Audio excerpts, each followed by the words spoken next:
పేరు జస్వంత్ అండి. నేను కూడా దుర్రారావు గారితో గత 1 years బ్యాక్ సిటీ ప్రెసిడెంట్ గా పనిచేశాను. కాకపోతే పార్టీలో ఉన్నందువల్ల ఇక్కడ రాలేకపోయినందుకు ఇక్కడ రాజీనామా చేసి పార్టీలో చేరాను. సార్తో 8-10 years నుంచి తెలంగాణ జనసమితిలో బీసీ స్టేట్ కన్వీనర్ గా పనిచేస్తున్నాను. ఓ పార్టీలో ఉంటూ మళ్ళా ఈ బీసీ కులాలుగా ఉండడం వీలవుతుందో కాదనే ఉద్దేశంలో అక్కడికి వెళ్ళాను. కానీ ఇప్పుడు ఈ మధ్యన దుర్రారావు గారు కలుస్తున్నపడుతుంది. మళ్ళీ ఏదన్నా ఇందులో వచ్చి పనిచేయాలా, వీళ్ళతో పాటు ఉండాలనే ఆలోచన నాకు కూడా వస్తున్నది. నేనేమనుకున్నానంటే రాజకీయంగా ఒక రాష్ట్రంతో మంచి మొక్కుబడి ఉన్న ఉద్యమకారులు ఏమైనా ఉంటే మనకు కూడా ఏదైనా ఉపయోగపడుతుంది, మన సంఘాన్ని కూడా ఏమైనా చేయొచ్చు, మనం కూడా ఏమైనా చేసుకోవచ్చు ఆలోచనతో పనిచేస్తున్నాను. సార్ కూడా మాకు అంతే కోఆపరేటివ్ ఉన్నాడు. నాకు అంబర్పేట ఇన్ఛార్జ్గా ఇచ్చాడు, బీసీ ఫెడరేషన్ చైర్మన్గా ఇచ్చాడు. ప్రతి దగ్గర మేము ఏదైనా అడిగినా కానీ, కులాల గురించి కానీ దేని గురించి అడిగినా కానీ, ఏ మీటింగ్ అయినా కానీ సార్ ఖచ్చితంగా మమ్మల్ని ప్రోత్సహించినాడు. Last time 1 month 2 months back కూడా మన అందరు సోదరులు 20 మందితో మా పార్టీ అంశం కూడా మీటింగ్ అరేంజ్ చేశాము. మన సెక్రటరీ కూడా 10-15 మంది వెళ్ళాము.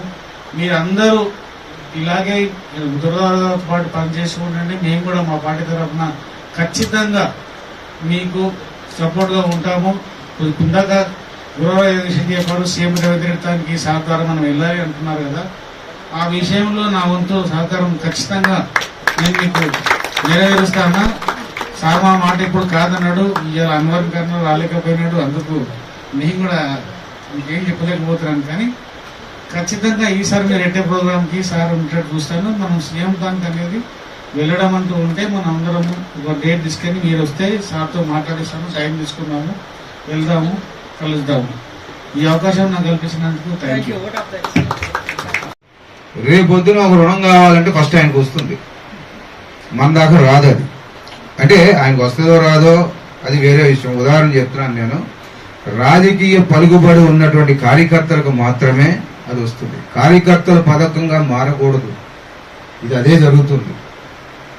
కాబట్టి సంక్షేమ కమిటీలు ఉండి, సంక్షేమ కమిటీలో మనం సభ్యులుగా ఉండి అక్కడ మనం చర్చించి తీర్మానాలు చేసి తీర్మానాలు ఇంప్లిమెంట్ చేసే క్రమంలో గనక పాలక మండలి చైర్మన్లు ఉంటే మనకు న్యాయం జరుగుద్ది. అట్లా జరగకుండా కేంద్ర స్థాయిలో వ్యవస్థలు లేకుండా పైన చైర్మన్లు ఉన్నా కూడా ఏమవుతుందంటే పాలక మండలి లేకపోవడం వల్ల ఇబ్బందులు ఎదురవుతాయి. పాలక మండలి ఉండాలి. పాలక మండలి లేకుండా కేవలం చైర్మన్ పెట్టినా ఇబ్బందికరమైన వాతావరణం ఉంటుంది. ఇక చైర్మన్ దాకా వస్తే గంగుల కమలాకర్ గారు ఆఖరికి ఏమన్నారంటే, ఇప్పుడు మన దారికి వచ్చారు. బీఆర్ఎస్ గవర్నమెంట్ లో ఉన్నప్పుడు వాళ్ళు వినలా. అటు హరీష్ రావు గారు కానీ, తర్వాత గంగుల కమలాకర్ గారు కానీ మొన్న 16వ తారీఖు నుంచి 31వ తారీఖు వరకు మార్చి 2026 16 స్టార్ట్ అయ్యి 31 వరకు జరిగినటువంటి బడ్జెట్ సమావేశాల్లో వారు ఏమన్నారంటే, లేచి ఫెడరేషన్లు ఇవ్వండి, దానికి చైర్మన్ ని నియమించండి, ఒక్క చైర్మన్ ని నియమించండి, బడ్జెట్ కేటాయించండి, లేకపోతే చిన్న కులాలు వృత్తి కులాలు చాలా ఇబ్బందులకు గురైతాయి అని చెప్పి చాలా స్పష్టంగా చెప్పడం జరిగింది.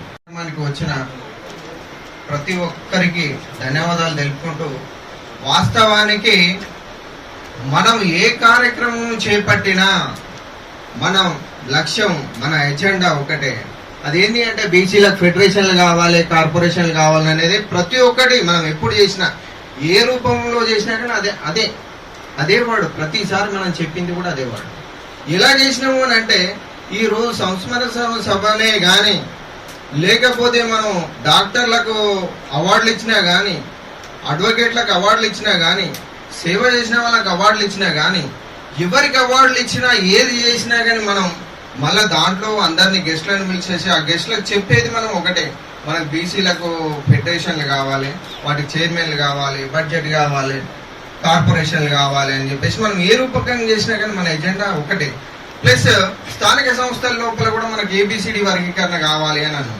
స్థానిక సంస్థలు అని అంటే సర్పంచులు, ఎంపీటీసీలు, జెడ్పీటీసీలు, ఇప్పుడు కార్పొరేటర్లు, దీంట్లో రిజర్వేషన్ ఉంటుంది. నేను 42% ఇస్తాను ఇప్పుడు కాంగ్రెస్ గవర్నమెంట్ అన్నది, కానీ ఆఖరికి వాళ్ళు కూడా ఇవ్వలేకపోయారు. అంటే దాంట్లో ఆ రిజర్వేషన్ లో కూడా మనకి ఏబిసిడి వర్గీకరణ ఉంటేనే ఈ చిన్న కులాలు ఏమన్నా పోటీ చేయగలుగుతాయి. ఇట్లా ఈ విధంగా మనం ఏ పాలక పక్షం దగ్గరికి పోయినా, లేదు ప్రతిపక్షం దగ్గరికి పోయినా, ఏ పార్టీకి దగ్గరికి పోయినా, ఏ జెండా దగ్గరికి పోయినా మన జెండా మాత్రం ఒకటే, ఫెడరేషన్ కావాలి, కార్పొరేషన్ కావాలి, స్థానిక సంస్థల్లో ఏబిసిడి వర్గీకరణ కావాలి. ఇదే ఒక నినాదంతో మనం పుట్టింది మన ఆర్గనైజేషన్. అంటే ఇంతకుముందు కూడా మనం గత ప్రభుత్వాలలో కూడా మనం ఎన్నో కార్యక్రమాలు చేపట్టినాం, దానికి ధర్నాలు చేసినాం. దానివల్ల ఆ ప్రభుత్వం కూడా కూలిపోయింది. దానికి కూడా అది ఏ విధంగా కూలిపోయింది అనేది కూడా నేను చెప్తాను. అంటే నాకు అంటే టైం ఎక్కువ లేదు కాబట్టి షార్ట్ టైంలో చెప్తున్నాను నేను. వాస్తవంగా మనం ఆ విధంగా చెప్పుకుంటూ పోయినాం. అయితే చేసుకుంటూ పోతూ ఉంటే ఆఖరికి ఎలక్షన్స్ 2003 ఎలక్షన్స్ ముందట కూడా మనం ఏమన్నాం అంటే ఆల్ పార్టీస్ దగ్గరికి పోయినాం, టీఆర్ఎస్ దగ్గరికి పోయినాం. పోయి మాకు ఇప్పటికైనా మీరు మాకు ఫెడరేషన్లు ఇస్తారా, కార్పొరేషన్లు ఇస్తారా, స్థానిక సంస్థల్లో ఏబిసిడి వర్గీకరణ చేస్తారా, అప్పుడు మాత్రం మీకు మేము సపోర్ట్ చేస్తాం. దాన్ని మీరు మేనిఫెస్టోలో పెట్టాలంటే లేదు తర్వాత చూద్దాం, మేనిఫెస్టోలో పెట్టాము అని అన్నారు. బీజేపీ దగ్గరికి వెళ్ళాం, అదే విధంగా అడిగినాం.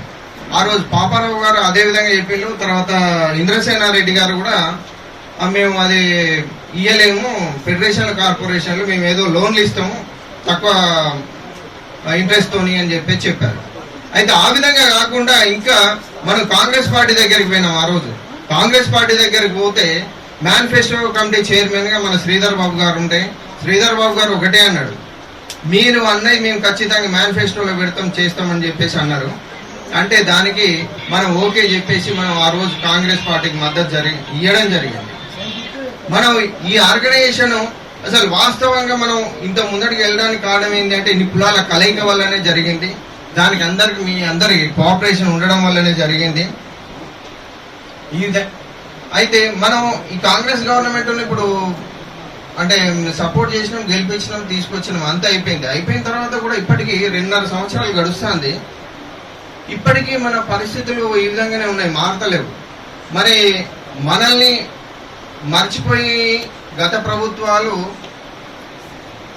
బీసీలను మర్చిపోయినాయి, ప్రభుత్వాలన్నీ గత ప్రభుత్వాలు అయినాయి. ప్రస్తుతానికి కూడా ఈ ప్రభుత్వం కూడా మరి దాని గురించి ఆలోచించుకోవాలని ఈ వేదిక మీద నుండి డిమాండ్ చేస్తూ ఇంకా నెక్స్ట్ ఈ కార్యక్రమానికి వచ్చిన ప్రతి ఒక్కరికి పేరు పేరున ధన్యవాదాలు తెలుపుకుంటూ ఈ కార్యక్రమాన్ని ముగిస్తున్నాం. Thank you. వేదికపై ఉన్న వారికి అందరికీ నమస్కారం. మీడియా నమస్కారం. శ్రేయభిలాషులకు అందరికీ నమస్కారం. మాది సారోళ్ళ సోమవంశ క్షత్రియ కులం నుంచి మాట్లాడుతున్నాం. మాది 17 కులాలు మనం కొత్తగా ఇచ్చారు. ఆ కొత్తగా వచ్చినప్పుడు పుట్టడం తెలిసింది కానీ దానికి నామకరణం అనేది లేకుండా పోయింది. మాది స్వల్ప జాతి, చాలా చిన్న కులాలు. మాది 5,800 ఒకటి ఉన్నది మా కులం జనాభా. ఆ జనాభాని ఇంతవరకు ఎవరన్నా ఎక్కడన్నా ఈ కులాన్ని పేరు ఎక్కడన్నా మీరు విన్నారా? సారోళ్ళ సోమవంశ క్షత్రియ కులం మీ దృష్టిలో ఎక్కడన్నా ఉన్నారా ఈ కులాన్ని? కానీ మమ్మల్ని ఎవరు పైకి తీసుకురావడం లేదు. 130 కులాల నుంచి బీసీ ఫెడరేషన్ కులాల వారి ఆధారంలో నుంచి మేము వాళ్ళకి ఇస్తే మేము మేము ఎంతో తోడుగా మేము ఉన్నాము, మీకు మేము మద్దతుగా పలుకుతామని చెప్పి మన దుర్గారావు గారు, కీర్తి గంధర్ గారు మాకు చెప్పడం జరిగింది. వారి సహకారంతో ఈరోజు కొంచెం మా కులం అంటే ఏందో తెలియడం జరుగుతుంది జనాలలో. ఆ కులాన్ని కొంచెం మాకు ఇది చేయాలని చూస్తున్నాం. ఇప్పుడు కొత్తగా కార్పొరేషన్ మనకు ఇవ్వాలని వాళ్ళు చెప్పారు, కార్పొరేషన్ ఇస్తారని. అది ఇప్పుడు ఆ కార్పొరేషన్ ఇవ్వాలని చెప్పి ఇది చేసినాము.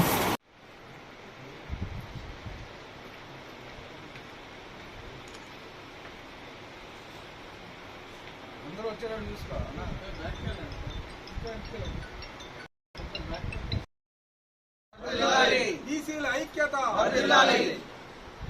బీసీ ఫెడరేషన్ కులాల ఐక్యత, బీసీ ఫెడరేషన్ కులాల ఐక్యత, బీసీ ఫెడరేషన్ కులాల ఐక్యత.